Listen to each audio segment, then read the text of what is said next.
this month's Leadership Live, where we dive in deep with today's top MedTech leaders, allowing you the chance to learn from the best. Leadership Live starts now. Hello, FloodGate family. Thanks so much for joining us for this edition of Leadership Live, and it's going to be a great one. We've got Chris Leach. He's the VP of Sales for Americas at Endologics. Chris, thank you so much for joining us on Leadership Live today. No, Joe, thank you. I'm thrilled to be here. This is very exciting. I'm honored. Thank you. Yeah, absolutely. And Chris, I've had the honor of getting to know you through this and working together. But you know what? A lot of people aren't as lucky as I am. So tell us a little bit about yourself and, of course, all the cool things happening in Endologics. Sure. Well, I promise you, I'm not that exciting. I grew up in a small town outside of Akron, Ohio, home of LeBron James. For those of you who are basketball fans, I'm the oldest of five. My parents actually own a bakery and a meat market. So for those of you who were 13 years old on the first day of your summer vacation and got woken up at 5 a.m. to go to work, you understand what it's like to work for a family. Time to make the donuts, right? Time to make the donuts. That was exactly right. I later went to Xavier University in Cincinnati, where I got my undergrad in biochemistry. I worked my way through college. College was not, a party experience for me. College for me was I had to pay a good chunk of my own way. And I actually became a paramedic in college, and I really got hooked into the medical side of everything. And I then worked at Children's Hospital and did some research on cystic fibrosis and some of the therapies that they were working on then. And that kind of evolved into my professional career. Currently, I am the VP of Sales for Endologix. Endologix has, over the last couple of years, become what is really a turnaround story. And I'm very proud to be a part of what we have going on right now. It's fun. It's exciting. It's a whole new world here at this point, and I'm just glad to be a part of it. Yeah, you guys are really finding that product market fit exciting. And that's amazing. I mean, that work ethic and family owned, I'm sure, all five kids, that ingrains a lot of probably what we're going to learn a bit about your leadership style. Sure, the sticks we did. So yeah, you definitely take bits and pieces from every part of your life that develops your leadership style. That's for sure. Yeah. Now, in the med device, specifically, what do you think? What are the attributes do you think it takes to be a good leader in this space? Well, I mean, I think it comes down to a couple of things, especially when you get to this level as you're developing in your professional career. It comes down to vision, strategy, and people.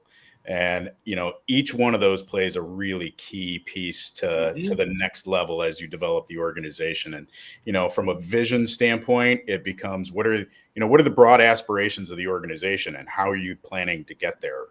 And that's really setting the vision is really kind of it's a skill, it's a muscle, it's something that you have to work on, you have to practice, you have to, as I say, you got to shoot, you shoot bullets in it until you make it bulletproof, until you get to the point where you've solidified it, and then you start to build out what the rest looks like. Vision is, it can be internal, it can be external, it can be your people, it can be customer facing, it can be financially related. Whether you're a publicly traded company and you're working with investors, or you're a private company, which we have now been both, and how you plan to work your financial goals for the future, how you invest, where you put your time, your energy, your money, and then that goes into, the strategy and your people. From a strategy standpoint, I've always been of the mindset, what got you here won't get you there. And you have to really refine the strategy. I'm also a huge fan of simplifying, especially when you have a complex market or a complex sales process. You really want to have a strategy, a vision that everybody can speak to. It's clear, it's concise, everybody gets it, everybody understands it. And once they've got it and it clicks, everybody's arm in arm and they're moving towards the goals. You have to have certain metrics in place. You have to be able to measure yourself against what you said you're going to do. That say do ratio has to be in lockstep with what the vision is going to be moving forward into the future. And then lastly, obviously your people.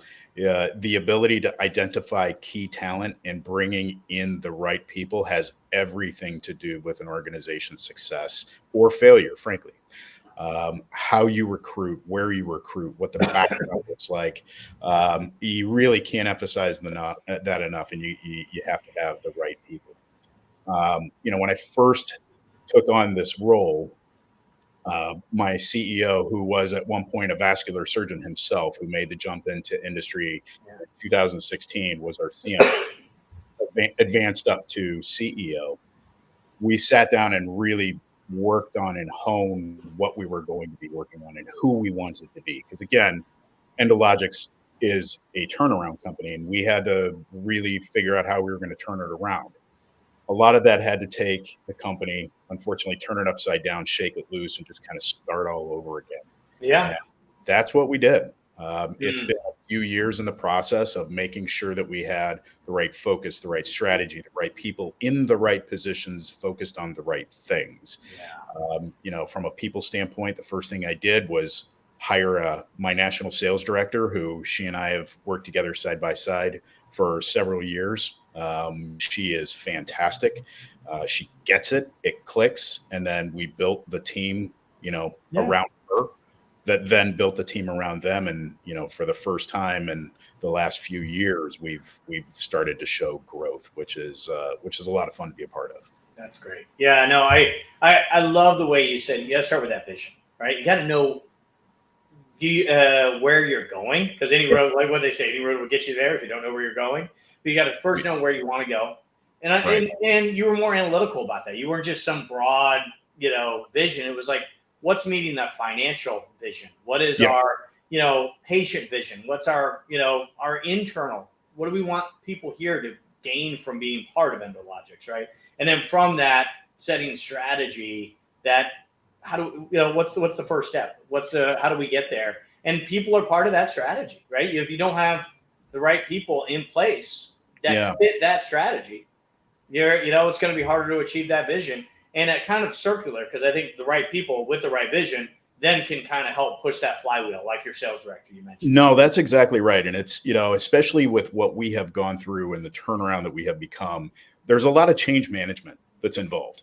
Mm-hmm. And, it can be, a lot of people aren't really comfortable with change, and Mm-hmm. getting them to understand here's the why behind why we are doing what we're doing. We're not just making these decisions in a vacuum. And to your point, using data and analytics to drive what our decisions are based around. Yeah. I'm religiously in my my operations and analyst people's ear, trying to understand what it is that we're seeing in the marketplace. Anything that we need to potentially take a look at, we need to shift. But ultimately, that vision and that strategy stays the same. How you execute it around it might change a little bit, but having everybody clearly able to articulate what you're doing is a key piece, even if it takes them a minute to get there. No, it makes sense. Now, you mentioned a turnaround. I'm sure there's some lessons you might have learned the hard way. Is there one you want to share, for our audience here, so they don't have to learn it the hard way? Yeah, to be honest, Joe, we could probably spend all day talking about it. I think the biggest piece is how you communicate and the level of communication. I would say that one of the things that we have learned is that lack of communication creates this gap. And when there's a gap, in the absence of the truth, people will make up and believe the lie. Mm-hmm. So Yeah. you have to almost over communicate, even if you're saying the same message 7-10 times, to the point where people are tired of hearing it. That's when they're just starting to hear it. Yeah. So you have to be in a position where you're communicating, and you've got to keep those people who get the message communicating with you. Yeah. No, that's a great point. Don't assume, over communicate. I think my PR professor told me, when you get tired, you don't think you can say it once more. Say it twice more, because that's when they hear you. Yeah, Right? I probably could have used that PR professor back in the day. Unfortunately, in the biochemistry program, they didn't teach that. Yeah, I would imagine. Now, you mentioned a lot about people, right? Having the right people, how crucial that is. So having those right people and developing them is crucial. How do you develop high performers? What's Well, been honestly, successful? this is probably one of my favorite things to do as a leader is you identify who those people are that have the potential to do it, and then you give them the opportunity to learn. And that opportunity might come in the form of different projects. It could come in mentoring. um, you give them something that they can start to own and develop on their own, and they either nail it, or you work with them and you mentor them and you help shape it and they learn from it and it becomes the next project. So I'll give a couple of examples. We had not had a formalized mentorship program here. Mm-hmm. Uh, and one of the things that I wanted to do, especially in a class 3 medical device organization, which, EVAR is, EVAR is a very complex sales process, especially for Endologics. You need to have people who understand that sales process, who can then teach the sales process. So we took a handful of our best of the best, and we created a mentorship program. We actually paid them for it. We rewarded them for the growth of the people that they were mentoring. Oh, cool. So they then were incentivized to train these new people, or people that we wanted to develop at a higher level. So it helped them hone leadership skills. It helped them even hone some of their own sales processes while you're developing the people below them up to a higher level. So that was one of the ways we developed some of our sales reps. My leadership team, I'll kick them projects. I will delegate. If there's a lot of things that are on my plate, I'll kick them out to a couple of my managers and say, hey, I want you to develop this year's President's Club criteria. Tell me what we're doing right now that's working, and tell me what we need to tweak. Is there something in the analytics or in the program that we've got right now that doesn't quite match the vision and the strategy? Come with a couple of ideas, pitch them, and let's see what works. We'll shoot some bullets in it, and we'll try and make it bulletproof, and we'll roll it out. Yeah. I've No. seen some fantastic outcomes. When you give people the opportunity to develop themselves, you really see some great progress. Yeah, a couple lessons I took out of that couple statements is, one, great people like great challenges, right? So Yeah. if you can give them challenges, they love it and they grow from it. Two, I love the idea of one of the challenges is getting them to teach what they know, because I've learned, I kind of do it, but if I have to teach it, man, I really have to know it. Yeah. I up my game to be able to educate somebody else. So it only benefits those people, it benefits them. And Yeah. then the last thing I really liked what you talked about is having, that just, their engagement overall, right, in the process. Yeah. I've heard the term the rub. It's when you put these high level, or if you're an athlete and you practice with the highest level athletes, you get the rub, and it develops you to a higher level. It brings your game up. So when you play against somebody who's maybe potentially at your level, you're going to exceed how they actually perform. So we try to purposely create the rub with some of the new people that we bring on board, or even some of our younger tenured people. I've never heard that term. Makes sense, but I like it. I'm going to steal it. There you go. It's all yours. All right, good. Well, now this is near and dear to my heart, right? Sure. You mentioned recruiting and getting the right people. What's been successful finding and evaluating new talent? Well, first off, I'm a big trust guy. I have to have a high level of trust in how we are recruiting and who's actually doing the recruiting for us. So when it comes to recruiters and your team specifically, knowing that they know the Endologix story and that they're able to articulate it, and they are looking for our style of sales process and our style of people, those are very key and very important pieces to us. I mean, you get a lot of resumes, I'm sure you guys scan through. I've seen the list of candidates that the recruiters are going through, and they do a fantastic job of scanning to find who the right talent is. I do think it's an interesting time right now post COVID, because when we were in COVID and there was a lot of recruiting happening, it was all this way, right? It was all virtual. Mm-hmm. It was all on Zoom or Teams or whatever the case may be. I can't stand that. For me, I have to be able to sit across from somebody eyeball to eyeball. I need to watch their body language. I need to see how they interact with other people.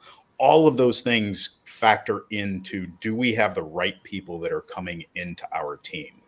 once you start to see how they interact or how they answer a question, you throw a tough question at them, how do they actually manage their way through it? Then you start to really get a gauge. Do you have the right people? I'm always interested in, what kind of adversity has somebody faced? Because again, as a turnaround company, we've gone through a lot. We've faced a lot of adversity, and we've had to work our way through. I feel like I have a master's right now in crisis management. You want to understand what's the grit that somebody has in them. Did they grow up with it? Did they learn it? How did they develop it? What are some of the projects that they've taken on where they have taken something and owned it on them, on their own, and developed it into something that the organization has potentially adopted? So, when it comes to recruiting high level individuals, I look for leaders, not necessarily managers. You can find managers anywhere. Right. I'm looking for leaders. I want people who can think on their own, develop, and then incorporate what they're working on within the framework of the strategy and the vision, and can get their team to follow them. Yeah. No, that's incredible. I appreciate you starting, with trust. I'm a big trust guy as well. That trust is really the single currency. I mean, since we left the gold standard, even when we're carrying in our wallet, is trust, right? At the end of the day. So that importance is paramount, and having that as a recruiting partner is a two-way street, by the way, is absolutely crucial to be able to find that right talent. And I think that's an important part you talked about. Trust comes in two different ways. There's personal trust, and then there's professional trust. You can develop personal trust relatively quickly. Professional trust takes a lot longer, especially in the medical device space, and especially in class 3 medical device. It takes a while to be able to develop that professional trust back and forth with people. So do interview candidates have that ability to develop personal and professional trust? You'll get that personal trust when you're interviewing, right? You narrow it down to the final couple of candidates. You like the person, you start selling yourself on them, but do they have the ability to bridge the gap with physicians, with customers, and develop that professional trust where physicians will actually say, you know what, that's a decent idea, or I appreciate the fact that you're telling me right now not to use your product, but to use something else. That's where you really start to see these interview candidates stand out among themselves, as those who can develop that professional trust at a high level. Yeah, no, I think that means a lot. And I think it goes back to the other fact you talked about, that grittiness, because sometimes, that doesn't happen the first time. You got to keep coming back after it, keep showing back up, keep trying to get better, learn something you might have messed up on. That grittiness factor, I think, is also, which kind of gets into that trust piece, because if you come back, then you're dependable. That's a key element of trust, dependability. Nailed it. Yep, that's right. Yeah, it makes total sense. So I'm curious, there's a lot of people listening that, some are leaders, some want to be leaders. What would you recommend those that might be listening or want to be in leadership? What would you recommend they do? I think one of the key pieces is you have to recognize whether or not you're working for somebody, or if you're about to take a position to work for somebody who has an interest in investment in developing you. Right. So you want to make sure that your boss is somebody who really understands what your skills are, sees the value of what you're doing, and is willing to develop you to that next level. If you don't feel like you have that, I'm not telling you to leave, but I am telling you to find mentors and find people around you who are at that level, who do see the value, who are willing to work with you, provide you feedback. And then what you do with the feedback is really the next most critical piece. So you might get feedback that's uncomfortable, and it's up for you to kind of sit with, digest, and then internally develop yourself. But if you have a boss that is somebody, a manager, a leader who is willing to invest in you, you really need to be locked in with that person and ask them questions, even if they might be difficult, of what you need to do to work on in order to get to that next level. My CEO is definitely one of those people. I trust him implicitly. He has worked with me for the last couple of years, helped me, developed me, and put me in a position to be successful. But I also have people that I reach out to as mentors, as coaches, to say, hey, here's what I've got. Tell me how you would potentially handle this. Let's work through it. What am I missing here? And is there a different viewpoint that I need to potentially take? But once you find those people, they become really priceless in your professional development. Yeah, no, that's great. Seek those people that are going to develop you. You look for leadership in the company you're going to do that has that value. And then this is probably the hardest part, is when you hear it, take it in heart. Yeah. Yeah. Check that ego, try Mm-hmm. to adjust.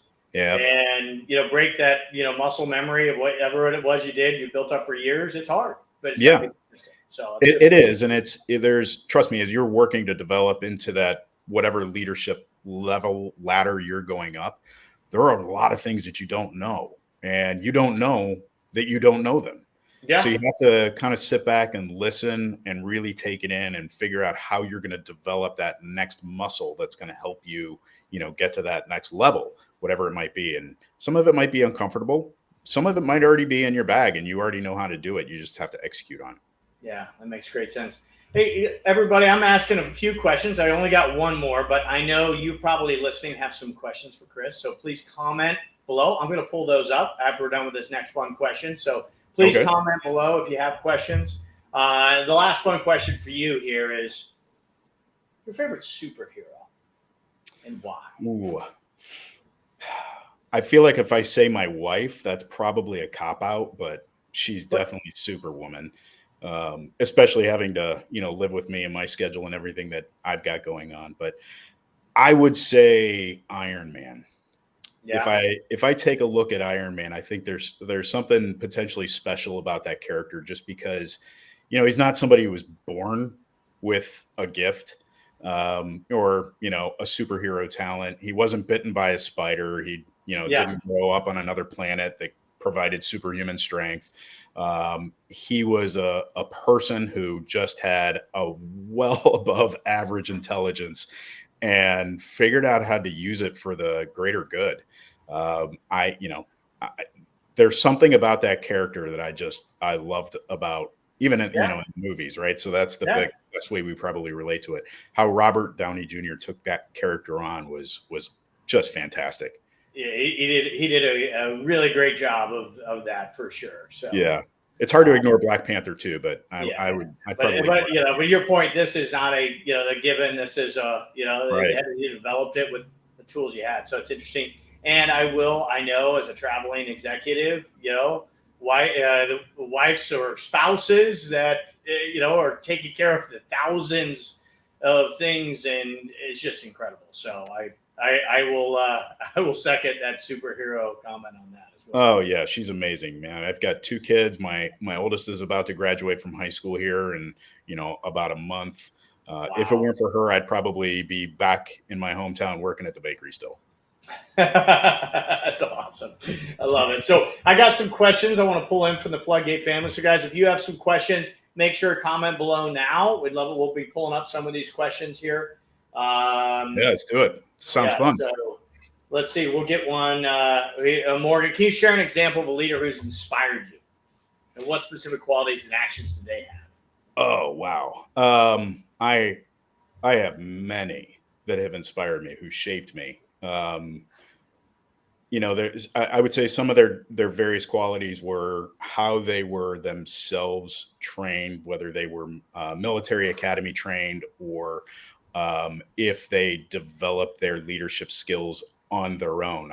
I've got a couple in mind, right away, who I still talk to on a regular basis. One who recently retired, who was from West Point. I've got another one who was my direct boss, who moved on to do other things. Their level of empathy and how they listened to people was very inspiring to me. And it was one thing that I remember from both of them that took me a minute to kind of settle into and then execute on my own.